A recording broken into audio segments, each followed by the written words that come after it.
What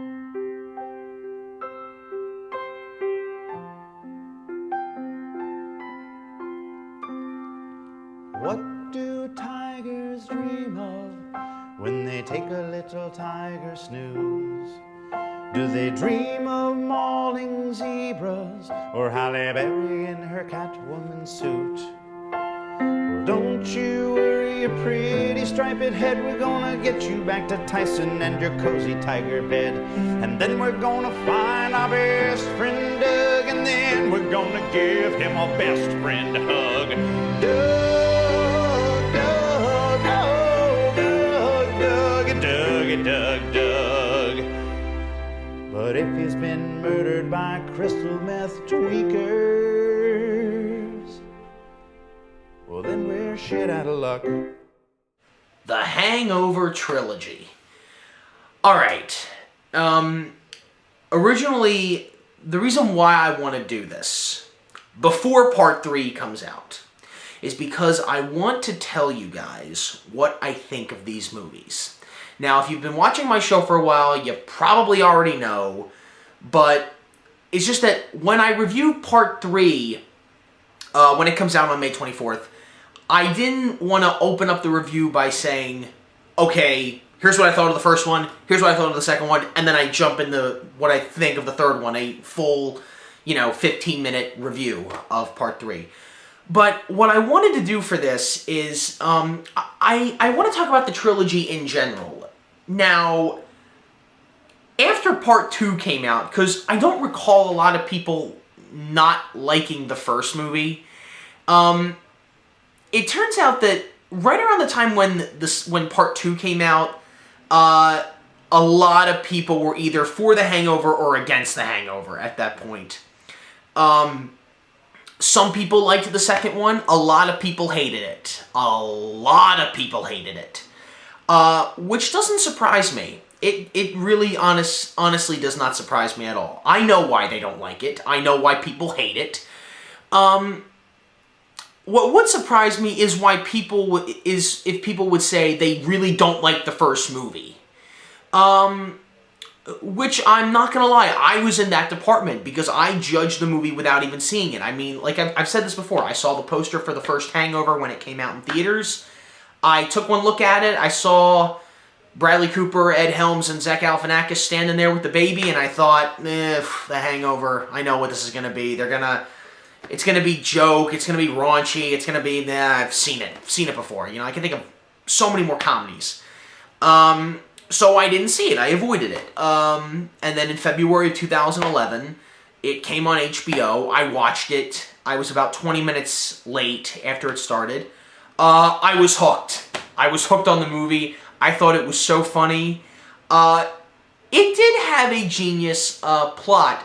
And I think Bradley Cooper said it best when he said, it's like Bachelor Party versus crossed with Memento. We are just as lost as they are. When they try to, recap of what happened, while they were under the influence of alcohol and under the influence of other substances. So I want to talk about the trilogy in general, and I wanted to do it before Part 3 came out, because I have a lot to say about the first two movies. So, okay, I got about 12 more minutes. Okay, here we go. The Hangover.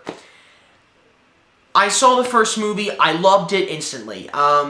Later that day, my sister came home from school and I said, Regina, you have to watch this movie. It is one of the funniest comedies I've seen of the year, and yet it came out 2 years ago. She was sold on the movie at that point.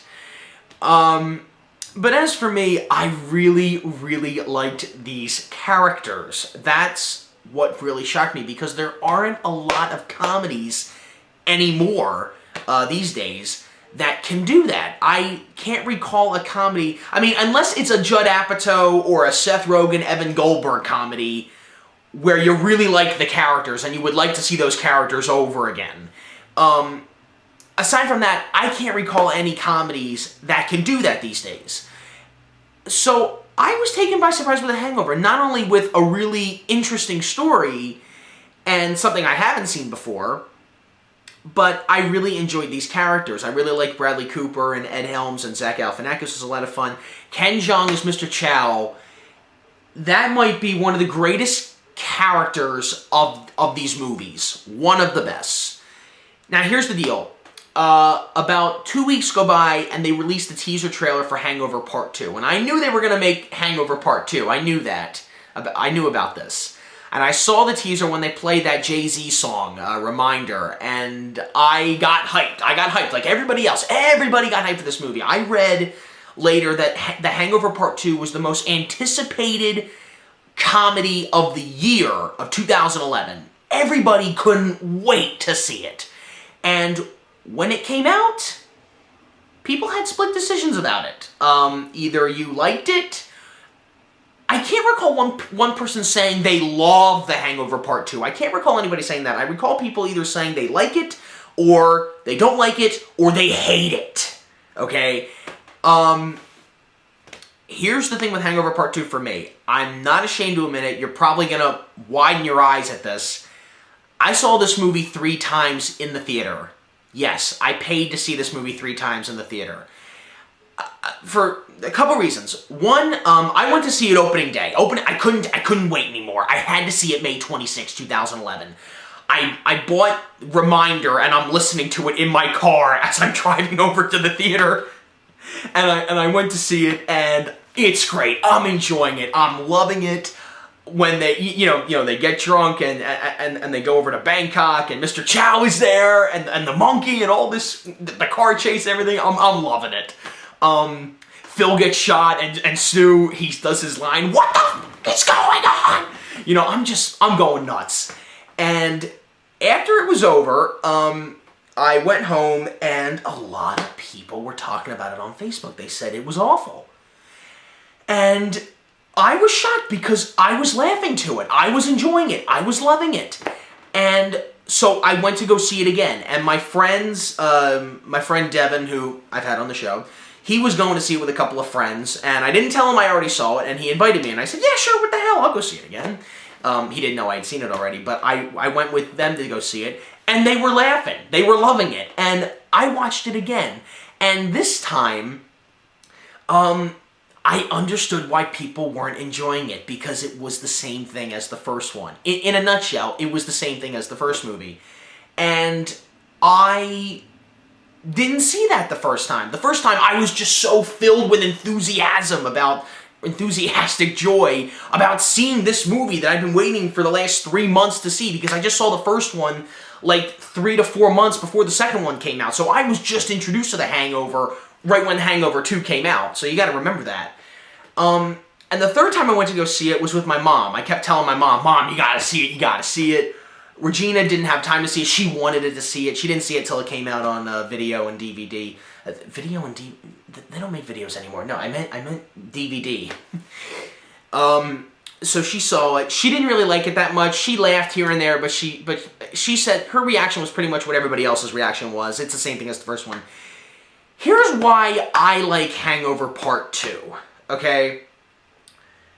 I like it... Now, here's the thing. I know it is a bad movie. I know why people don't like it, and I know why people always say the first one is a lot better. Even if you don't like the first one that much like everybody else did. It's very lazy. It's lazy. I'm not gonna lie. It is a lazy movie. But this is why I like it. I just love these characters so much. I don't care if they take this all the way up to Part 10. I will pay to see these characters getting into these crazy, shenanigans, I would say. Because it's so funny. And even in Part 3, in the trailer, they actually make fun of that. I mean, Alan says to Mr. Chow, we can't hang out anymore, we can't, because bad things happen. And Mr. Chow looks at him and he goes, yeah, that's the point, it's funny. And it's true. It's true. These are funny characters getting into situations. Yeah, the situations might seem the same as before. But, here's the thing, last year I said that Hangover Part 2 was one of my top 10 favorite films of 2011. According to the films I saw in 2011.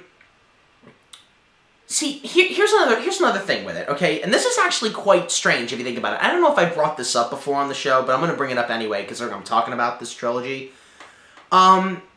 When Home Alone came out in 1990, okay? And it was the highest grossing comedy of all time. The Hangover surpassed it in 2009. That's the first time that's ever happened. That's the first time. Home Alone has been the number one, highest grossing comedy of all time for 19 years. And then in 2009, The Hangover surpassed it. Okay? 2 years later, in 1992, Home Alone 2, Lost in New York comes out. And everybody said the same thing. It was the same thing. It was the exact same thing as the original. Okay? The way Kevin gets home alone it feels very forced. It felt like that didn't really have to happen again. Harry and Marv are doing the same thing. Instead of Chicago, it's in New York. They have the tricks again. Instead of an old man, it's a bird lady. You see where I'm going with this? Hangover Part 2 comes out 2 years later after the number one greatest comedy of all time, which is The Hangover, comes out, and it's the same thing. And The Hangover is pretty much in the same league as Home Alone. My hope is that Hangover Part 3 is a hell of a lot better because Home Alone 3 was not. But hey, Home Alone 3 had a completely different cast. Hangover Part 3 is not going to have that, so that's good. I like Home Alone 3, but we'll get into that another time. Now, here's the thing with the characters. I'm saying that these characters are really funny and really entertaining. Here's the thing. When you look at these characters from a different standpoint, it is... I'm going to tell you what I think of these characters, okay? The only characters so far... I can't include the new characters for Part 3, because it hasn't been released yet, but here's what I will say about these characters. Mr. Chow and Alan Gardner and Stu Price.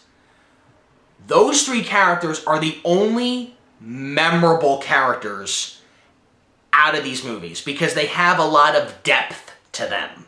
They do. If you look at these characters over the last two movies and maybe in the third film, you see who these characters really are. You get a peek of what's going on with them.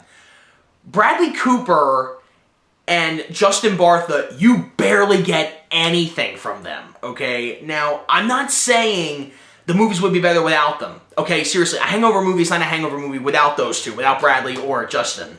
But here's the thing with Justin. He hasn't gotten much of a chance. I mean, in the first movie, he's barely in it, okay? And in the second one, he's in it, but they didn't lose him this time, okay? So that's something. I mean, Doug really doesn't have a lot of character to him. And Phil Wennick, who is Bradley Cooper's character, he doesn't have a lot of depth to them other than the fact that he looks attractive and he curses a lot. I mean, I think he curses more than anybody in this cast. Watch these movies back to back. I think he curses more than anybody in this, in these movies. But again, that's the character. But that's not enough of a character, I don't think. But again, I love Bradley Cooper in this. He can be funny. He does have a couple of funny things in these movies. Now I'm going to move on to Part 3. I don't want to say too much about it because I'm going to review it when it comes out in 2.5 weeks. Please release it sooner. I've seen both trailers from this movie, and from what I've seen, I get the feeling that if this movie does what I think it's going to do, of what we're seeing out of the trailers, I can't base this on the movie. It looks like that this is what Part 2 should have been. Okay, you see what I'm saying? And maybe Part 2 should have been Part 3. Or better yet, Part 2 shouldn't have happened at all. But I don't say that because there is funny stuff in Part 2. I'm not going to lie. I laughed at a lot of the stuff in Part 2. Even though I knew it was pretty much the same thing as Part 1. But they had a couple of twists and turns here and there. But if you look at the general plot line of Part 2, it's the same thing. I do have a slight problem with that. But aside from that, I like Hangover Part 2. And people look at me cross-eyed when I tell them I do. And I'm telling you why, to put a rest to this. Yes, I enjoyed The Hangover Part 2. I have it on DVD. I have the first one on DVD. I watch Hangover Part 2 a lot. I think it's funny. And I'm looking forward to seeing Hangover Part 3, and I wish this wasn't the end. I wish they were going up to Hangover Part 12 or whatever. I don't care. I just love these characters so much. So that's about it for the Hangover trilogy here, and I Hope I really cleared a lot of stuff, and I guess I'll see you guys in the next review. Take care.